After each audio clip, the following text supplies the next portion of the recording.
United Nation तो हमेशा हम कहते रहा कि हिजरा है, हिजरा है। सुप्रीम पावर का नाम जो है वो अब खत्म होना चाहिए। मानव के साथ हमेशा खड़ा होना चाहिए, कोई पॉलिटिकल आइडियोलॉजी के पीछे नहीं दौड़ना चाहिए, केवल दिखाने के लिए आयोजन नहीं। अगर इंसानियत है, कितने जुल्म हो रहा है, उसको हिम्मत से निकालो। समस्या का समाधान तो शांति के अलावा कुछ भी नहीं है।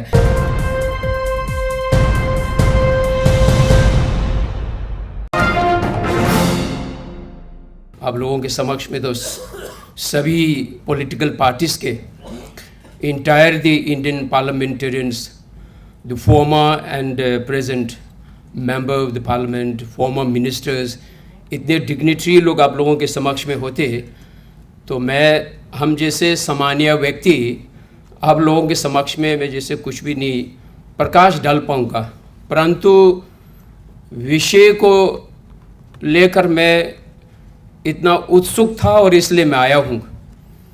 मेरे अपने जीवन में भी जन्म तो भारत में हुआ है। मैं लद्दाख के एकदम चुशुल, जहाँ पे चाइना ने 62 को आक्रमण किया, वहाँ मेरा जन्म हुआ है। निवासित में रहा क्योंकि परिवार और पिताजी सब 1959 में पहुँचे और जन्म यहाँ हुआ, और पूरा पढ़ाई बनारस के छात्र होने के नाते इसलिए मैंने प्रारंभ से हिंदी में कोशिश किया, क्योंकि 14 साल बनारस में रहा, संपूर्ण संस्कृत यूनिवर्सिटी में पढ़ने को मौका मिला, और भारत और भारतवासियों और परम पूज्य दलाई लामा जी के कृपा से आज हम जैसे व्यक्ति भी अनेक महान गणमान्य भारत के माने हुए लीडर लोगों के समक्ष में खड़े होकर आपके मातृभाषा में कुछ बोलने का एक चेष्टा कर रहा हूँ। मैं सबको अपने हृदय से, मैं भूतपूर्व उपसभापति हूँ दलाई लामा जी का, एक निवासित का, स्वतंत्र का नहीं, निवासित।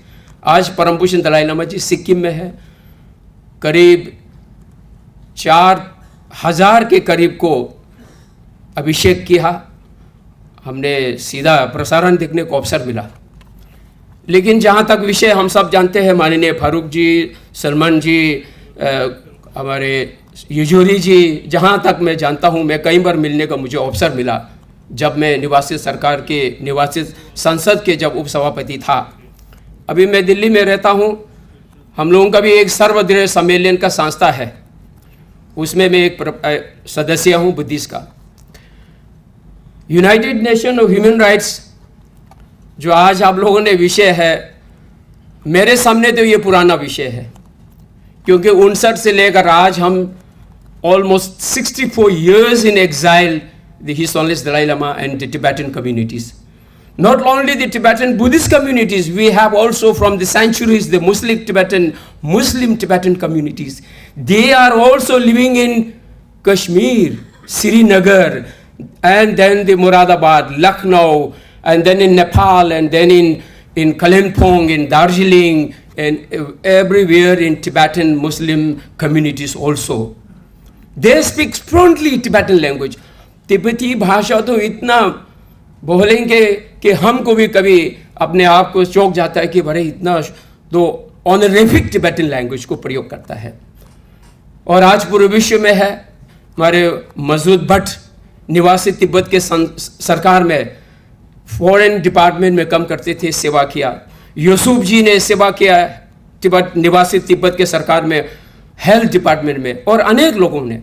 दलाई लामा जी कहते हैं कि आप लोग आइए, सेवा करिए अपनी मुक्ति साधना के लिए। लेकिन परंतु आज जो विश्व में जो हो रहा है, समस्या का समाधान तो शांति के अलावा कुछ भी नहीं है।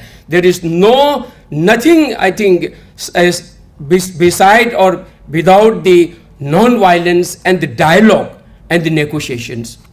यूनाइटेड नेशन तो हमेशा हम कहते रहा कि हिजरा है, हिजरा हिंदी भाषा में सबसे श्रामिक शब्दावली में प्रयोग करता हूँ, क्योंकि तिब्बत का मसले पे यूनाइटेड नेशन में 1959, 1960, 1965 में रेजोल्यूशन पास किया है।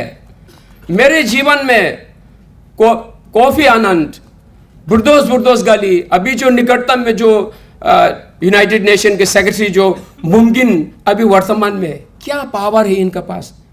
इन the name of the supreme power के नाते दबाव दे रहा है। सुप्रीम पावर का नाम जो है वो अब खत्म होना चाहिए, ये मांग करना चाहिए, ताकि पूरे विश्व में शांति होगा। और इंसानियत के नाते धर्म जो भी हो, परम पूज्य दलाई लामा जी ने आज सुबह भी यही कहा था कि भारत में सभी धर्म के लोग हैं, अनुयायी के लोग, और लेकिन सभी धर्म का एक ही उद्देश्य है कि मानो for the human being as a human being to support. तो इसलिए मैं समय लेना नहीं चाहूँगा ज़्यादा, क्योंकि अब समापन पे है, 7 बज रहा है, समय 7 बजे है। हॉल का बुकिंग भी मुझे लग रहा है कि 3 घंटे का होता है। इस इस्लामिक सेंटर में, हॉल में, इस वर्ष तक मेरे लिए कम से कम 4 कार्यक्रम में आने को अवसर मिला। ये साल का अंत कार्यक्रम भी हो सकता है। इन्हीं वाणी के साथ, मानव के साथ खड़ा होना चाहिए, मानव के साथ हमेशा खड़ा होना चाहिए, कोई पॉलिटिकल आइडियोलॉजी के पीछे नहीं दौड़ना चाहिए। तिब्बत में आज आपको पता है चीन ने कितना, तिब्बती तक नहीं, इस तुर्किस्तान को कैसे सताया गया, उइगर लोगों को कैसे सता के रखा है। कौन बोल रहा है? सब चुप करके बैठे हुए हैं, सब अपने मतलब के पीछे दौड़ते हैं।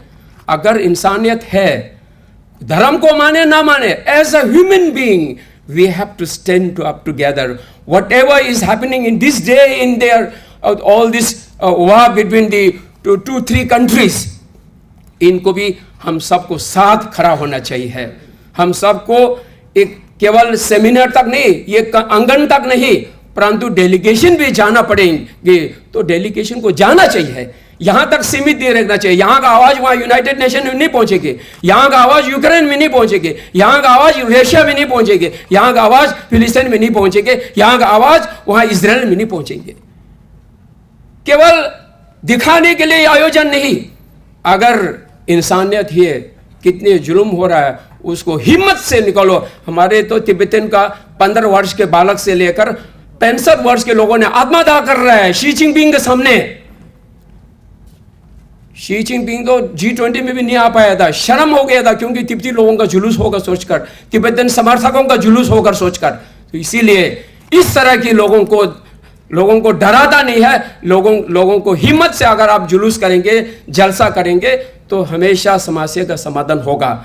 हम सब एक है, मानव होने नाते सबको आज यहां से एक संकल्प लेकर जाना चाहिए कि केवल यहां इसलिए नहीं कि फारूक जी का शक्ल देखने आया, डॉक्टर या खुर्शीद जी है इसलिए उनका शक्ल दिखाने के लिए, या यहां नेता लोगों को यहां चरण छूने के लिए नहीं। यहां जो भी आया होगा ईमानदार से आए होंगे, ईमानदार से आपको समर्थन करना चाहिए, सहयोग करना चाहिए, मानव का समर्थन करना चाहिए। जय जगत, जय भारत, जय विश्व, जय तिब्बत।